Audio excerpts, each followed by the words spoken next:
Welcome to Tell Me More Stories Told as Podcast.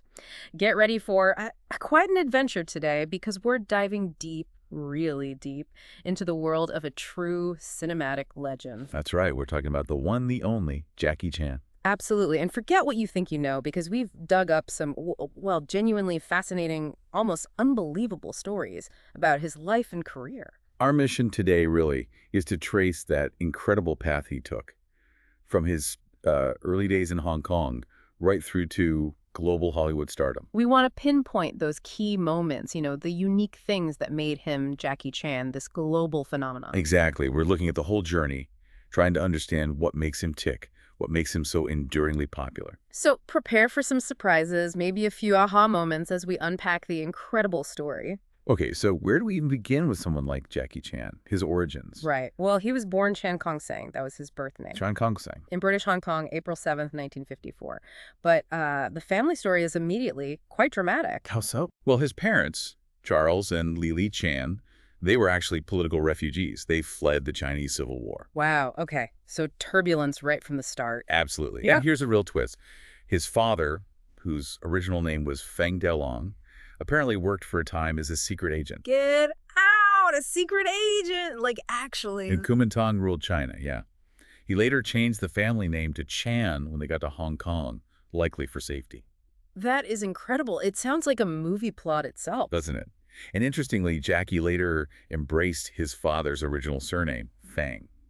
So sometimes he's known as Fang Shilong. Adds another layer. Definitely adds intrigue. And his childhood home, wasn't that unusual too? Very. He spent his formative years living at the French consul's residence. It's a French consul. Yeah, his father worked there. So not exactly your typical upbringing. Imagine the environment. No kidding. You wonder how that shaped his perspective, right? Being around diplomats, that whole world. For sure. It hints at a life less ordinary, even from the very beginning. Formal schooling, though, wasn't really his thing initially. Oh, how did that go? He went to Nahawa Primary School for a bit, but apparently failed his first year, and his parents pulled him out. Okay, so maybe the academic path wasn't his destiny. Seems like it. Yeah. All that energy needed a different outlet, and boy, did he find one. Right, the China Drama Academy. He was sent there pretty young, wasn't he? Just 6 years old. It was a Peking opera school run by a master Yu Jim Yuen. And this wasn't like, weekend drama club. No, I imagine it was intense. 10 years. A decade of incredibly rigorous, almost brutal training in acrobatics, martial arts, acting, the works. 10 years, starting at 6. That's unbelievable discipline. It really forged him. That's where he got those incredible physical skills, that performance foundation. It was the bedrock. And this is where the 7 Little Fortunes come in. Exactly. He became part of this famous performance troupe within the academy. He even got a stage name there, Yuen Lo. Yuen Lo. So it's Chan Kong-seng, then Yuen Lo. And it's here he forms these incredibly tight bonds, especially with Sammo Hung and Yuan Biao. Ah, the legendary 3 dragons, or 3 brothers, as they're often called. That's them. Lifelong friends, collaborators. That shared history is so important to understanding their later films together. Absolutely. And his martial arts training didn't stop at the opera school, did it? No way. He also trained extensively in Hapkido under Grandmaster Jin Pal Kim, even earned a black belt. Wow. And he's skilled in so many forms, kung fu, obviously, but also karate, judo, boxing, taekwondo, even jeet kune do. He absorbed everything. He's like a walking encyclopedia of martial arts. You see that fusion in his fighting style, right? Totally. It's not just one thing. It's a unique blend, adapted for the screen, often with that comedic timing mixed in. And then there's the Australia chapter. Kind of throws you for a loop. Yeah, brief detour. His parents moved to Canberra for work, and he joined them for a while. What did he do there? Attended Dixon College, but also worked construction. Construction. Jackie Chan. Yep. And that's actually where the name Jackie came from.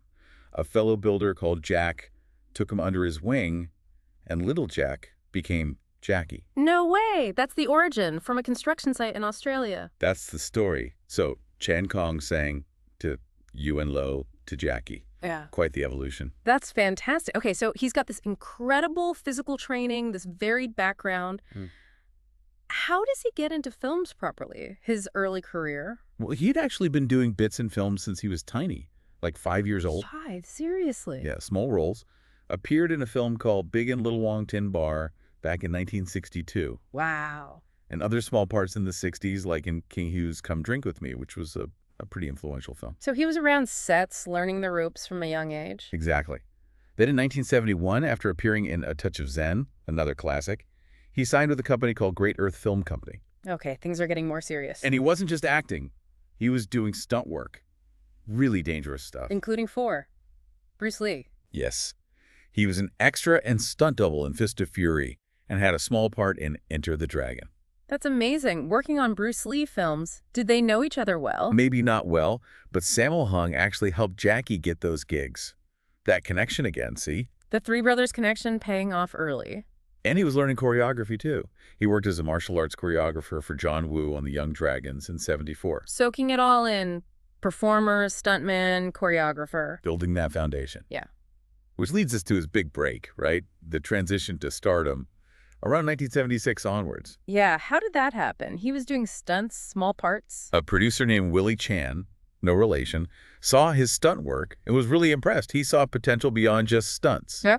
So Willie offered him a leading role. Mm-hmm. But the first attempt was interesting.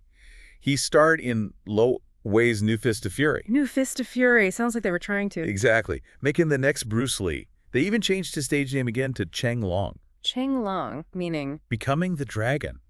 The pressure was immense. Wow. But he wasn't Bruce Lee. Not at all. His style was totally different, more acrobatic, more comedic potential. And the film didn't work. Neither did the next few attempts trying that same formula. So the Bruce Lee clone idea wasn't the way. Nope. The real breakthrough came when he was loaned out to another company, Seasonal Film Corporation. And this led to Snake in the Eagle's Shadow in 1978. Crucially, the director, Yuen Wu-ping, another legendary name. right? He gave Jackie freedom with the stunts, let him incorporate his natural comedic timing. And that clicked. Big time. It essentially created the comedic kung fu genre as we know it. Fresh, funny, amazing action. And then came the 1-2 punch. Drunken Master, also in '78. Yeah. That cemented it. Mainstream success, huge hit. It's still a classic. That blend of incredible skill and physical comedy was just electrifying. Totally unique. So he goes back to Lo Wei's company after this huge success. Awkward. A bit. He directed his own film, The Fearless Hyena, trying to replicate that Drunken Master magic. But things soured with Lo Wei. So he moved on. Eventually, yeah. He joined Golden Harvest, which was a huge studio. Willie Chan, the producer who first spotted him, became his personal manager. And stayed with him for decades, right? Over 30 years. A crucial partnership. This move to Golden Harvest really set the stage for his dominance in the '80s. Right, the 1980 to 87 period. Action comedy king. Absolutely.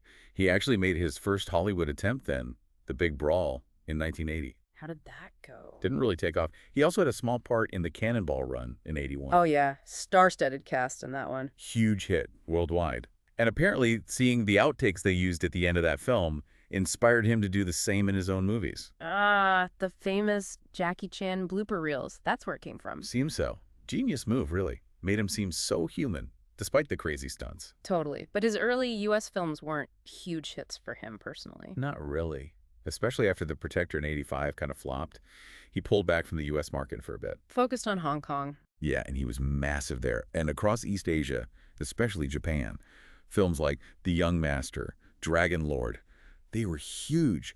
The Young Master even broke Bruce Lee's box office records in Hong Kong. King of the Hong Kong box office. No question. And he was constantly innovating with the stunts.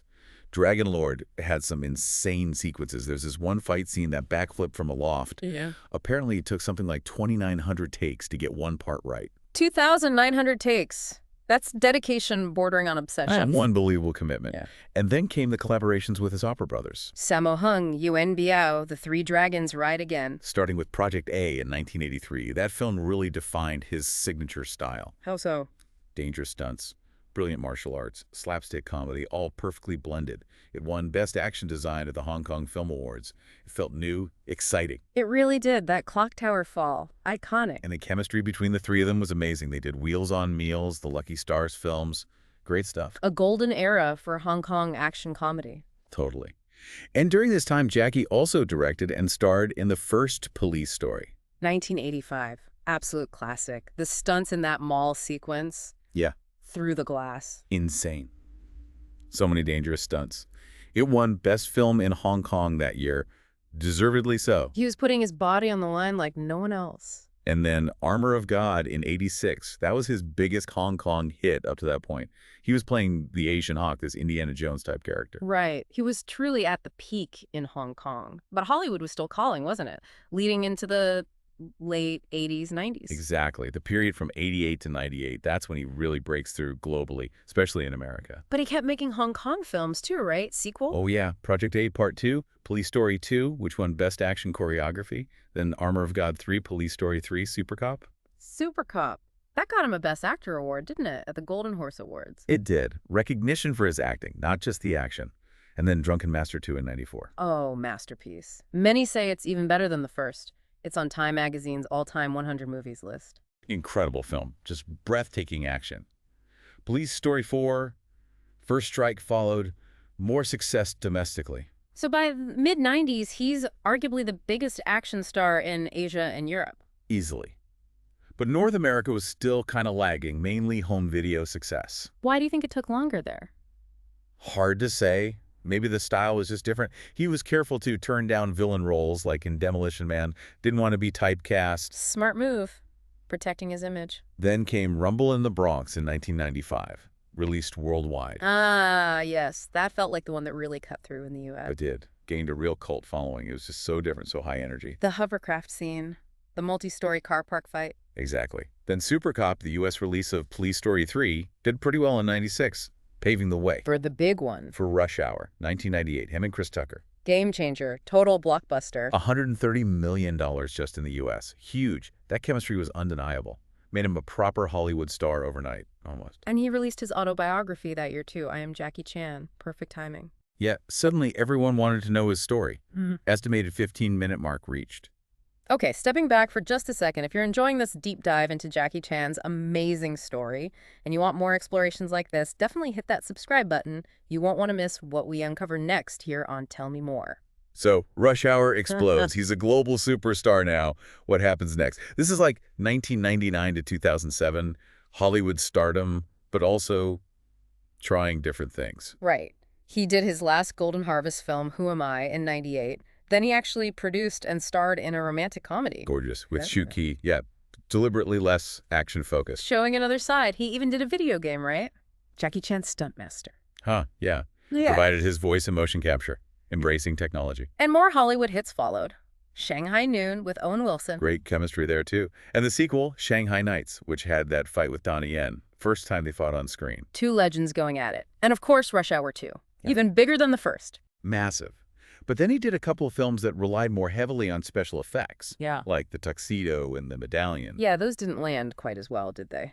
Critics weren't kind. Box office was softer. It felt like maybe that wasn't his strength. People wanted the real Jackie, the practical stunts. The authenticity. He also did Around the World in 80 Days with Steve Coogan. Another attempt at broadening his appeal, perhaps. But reports started coming out that he was getting a bit frustrated with Hollywood. How so? Limited roles. Lack of control. Yeah, feeling typecast, not having enough creative input. So he did something about it. Started his own production company. JCE Movies Limited, yeah. Around 2003. Partnered with Emperor Multimedia Group. Gave him more control. And you see that shift in his films then? Definitely. Films like New Police Story, The Myth, Robbie Hood, they started having more dramatic weight, more complex characters alongside the action. He played someone struggling with alcoholism in New Police Story, right? Yeah, and kind of an anti-hero in Robbie Hood, really stretching himself as an actor. Then Rush Hour 3 came out in 2007. Big hit globally. But interestingly, kind of a disappointment in Hong Kong. Tastes change, maybe. Fascinating how films land differently. Okay, so that brings us roughly to 2008 onwards.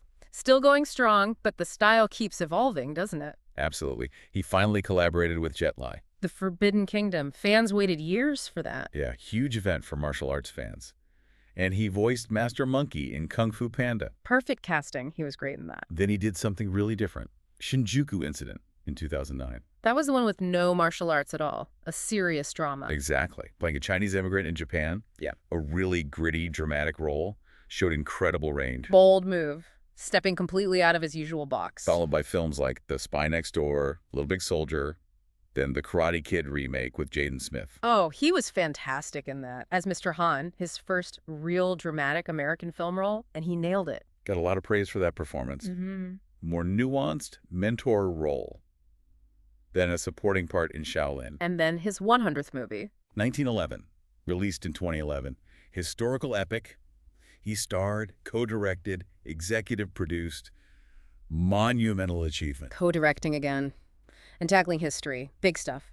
But around this time, didn't he talk about slowing down with the stunts? Yeah, at the 2012 Cannes Film Festival, he mentioned semi-retirement from the big action stuff, doing fewer death-defying stunts. Yeah. The physical toll, Completely understandable after decades of that. But he didn't stop making action films. No, just adjusted. He did Police Story 2013, a reboot, and Dragon Blade with John Cusack and Adrian Brody. Keeping busy. And he got that title in Malaysia. Tuk Tuk, yeah, in 2015, for boosting tourism. Shows his global influence beyond just movies. Amazing. What about more recent stuff? Kung Fu Yoga? Yeah, Chinese-Indian co-production, big hit in China. Teamed up with Johnny Knoxville for Skip Trace. Did Railroad Tigers, a war film. And The Foreigner with Pierce Brosnan. That was a more serious, gritty role again. Really good thriller. Showed that darker, more intense side. He was also an executive producer on the Game Changers documentary. Diverse interests. And just recently, Hidden Strike with John Cena and voicing Splinter in the new TMNT movie. Still incredibly active. His films have grossed billions worldwide. He's undeniably one of the most successful actors, period. It's staggering. But he's not just an actor, is he? The singing career. Right. Hugely successful singer in Asia. Released like 20 albums since the 80s. Sings in multiple languages, often does the theme songs for his films. 20 albums, wow. His first song was Kung Fu Fighting Man? Yep, back in 1980. And one of his Cantonese songs, Story of a Hero, was used in police recruitment ads in Hong Kong. That's brilliant. And he voiced Shang in the Chinese version of Mulan and sang, "I'll make a man out of you." He did. Multi-talented. He was involved in the 2008 Beijing Olympics, too. Performed at the closing ceremony. He's received honorary doctorates, too, right? Yeah, from universities in Hong Kong and Cambodia, honorary professorships. He's even dean of the Jackie Chan Film and Television Academy at a university in Wuhan. Passionate about education. Dr. Jackie Chan. Amazing. Okay, shifting slightly. Personal life. We know he married Joan Lin in '82. Taiwanese actress. Their son, J.C. Chan, was born like the next day. Whirlwind. Joan Lin retired from acting after that, mostly. Right. Then there was the public affair later on with Elaine Anguille and the birth of his daughter, Etta, in '99. That caused a big scandal. Yeah, that was everywhere in the media. He expressed regret, but hasn't met his daughter, apparently. It's a complicated part of his story. Yeah. On a lighter note, he speaks multiple languages, Cantonese, Mandarin, English, knows some American Sign Language. Impressive. And he's a football fan. Yeah, supports Hong Kong, England, Man City. And he's mentioned being inspired by Bud Spencer and Terence Hill, the Italian action comedy duo. You can kind of see that influence sometimes, can't you? That blend of fighting and physical comedy. Definitely. Which brings us squarely to the stunts and that unique screen persona. It's what he's most famous for. Performing his own stunts, it's legendary. With the Jackie Chan Stunt Team he formed in '83. Those guys are incredible, too. They choreograph and execute those insane sequences with him. Even early on, in Dragon Lord, pushing the boundaries, that 2,900 take story. Madness. Project A really formalized the team in that style, right? Dangerous, but comedic. Yeah. Compared to Buster Keaton. Absolutely. Then Police Story, nicknamed Glass Story. The mall scene, the pole slide. He got seriously injured doing that. Burns, dislocated pelvis. The risks were enormous. Makes sense, insurance was always an issue for his films. He holds the Guinness record for most stunts by a living actor. Tells you everything. He's broken countless bones, fractured his skull on Armor of God. The list is endless. All for the shot. But it wasn't just about danger, it was the persona too, wasn't it? Different from Bruce Lee. Totally. He deliberately created this character, the well-meaning, slightly clumsy, ordinary guy who somehow triumphs. Right. Relatable, likable, even when doing superhuman things. The everyman action hero. It's key to his appeal. His fighting style is different too, less rigid, more inventive. Exactly. Interestingly, he said he's not actually a huge fan of the Rush Hour movies himself. Really? Despite their success? Yeah, apparently dislikes the action style in them, doesn't quite get the American humor. Which is funny because Quentin Tarantino called him one of the greatest physical comedians ever. High praise indeed. And we saw him actively try to break that mold later, taking on darker roles, more dramatic stuff. Seeking that range, avoiding being typecast, playing characters with flaws, like in New Police Story or Robbie Hood. So looking back at it all, his legacy, his impact, it's immense. Undeniable. globally recognized, honorary Oscar in 2016, stars on the walks of fame in Hollywood and Hong Kong. That Oscar felt like long overdue recognition for everything he'd given to cinema. For sure. And his influence on fight choreography is everywhere. Right. The Matrix, Kill Bill, Kung Fu Panda, the MCU. You see traces of his style all over. Edgar Wright said his presence is just unique, can't be replicated. Even parkour was inspired by him. It's true. Video games, too. Spartan X basically founded the beat-em-up genre, inspired Mario in Street Fighter, characters like Lei Wulong in Tekken, Hitmonchan in Pokemon. Clear homages. And he accidentally inspired Rotten Tomatoes? How did that happen? Apparently, the founder was trying to find reviews for Jackie's older films before Rumble in the Bronx came out in the U.S. and couldn't easily find them, sparking the idea for a review aggregator. That's wild. And he's always tried to be a role model, right? Avoiding villain roles, keeping it relatively clean for kids. Generally, yeah. Yeah. He's also talked about regretting not having a proper education, which motivated him to fund schools. He's done PSAs for the Hong Kong government. There's a statue of him. The Jackie Chan Action Movie Awards exist. His reach is incredible. But there's also the more complex side, his political views, the criticisms he's faced. Right. It's important to touch on that. His views on Hong Kong politics have seemed to shift over time. He participated in a pro-democracy concert back in '89. But more recently, he's expressed views seen as more pro-Beijing, even wanting to join the Communist Party. Yeah, that statement in 2021 got a lot of attention. He's also served as a delegate to a major Chinese political advisory body.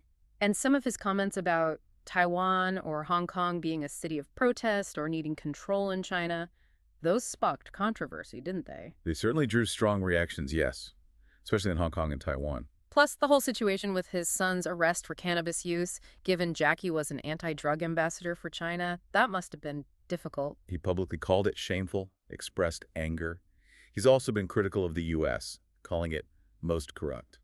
And his name came up in the Panama Papers, though no wrongdoing was proven. And his stance on the 2019 Hong Kong protests and the national security law also drew criticism.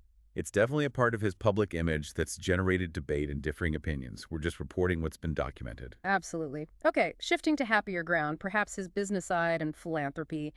He's quite the entrepreneur. Very much so.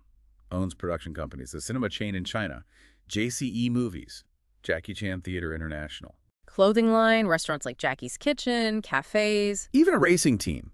Jackie Chan DC Racing, which won its class at Le Mans in 2017, first Chinese team to do so. Le Mans. That's amazing. His charity work is extensive too. Huge commitment. UNICEF Goodwill Ambassador, conservation, disaster relief. He's pledged to donate half his assets to charity when he dies. Wow. Funding science centers, supporting tiger conservation, his own foundations, the Jackie Chan Charitable Foundation, Dragon's Heart Foundation, helping kids and the elderly. Really significant philanthropic work alongside everything else, using his platform for good. Definitely. And finally, just for fun, the endorsements and the Jackie Chan curse. Yeah, the legend that companies he endorses sometimes hit trouble. He's had long deals, like with Mitsubishi, endorsed lots of stuff. But the curse, is there anything to it? It's mostly an urban legend. You can point to a few examples where companies had issues after he endorsed them, sure, but he's endorsed plenty of successful things too. It's more of a funny anecdote, really. A bit of fun folklore around the legend. Okay, so wrapping this incredible journey up, Jackie Chan. It's a story of unbelievable hard work, immense talent, that unique blend of action and comedy. From peaking opera discipline to global icon status, the daring stunts, the memorable characters, the sheer dedication to entertaining people.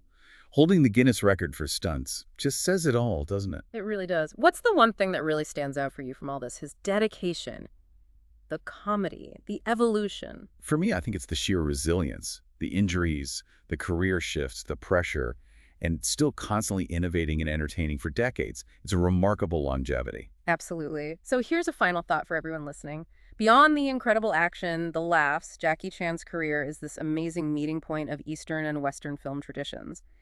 How do you think his unique style changed action movies globally? And what bits of Jackie Chan do you still see in action films today? Think about how action choreography has evolved and the impact of performers like him who just physically gave everything to the screen.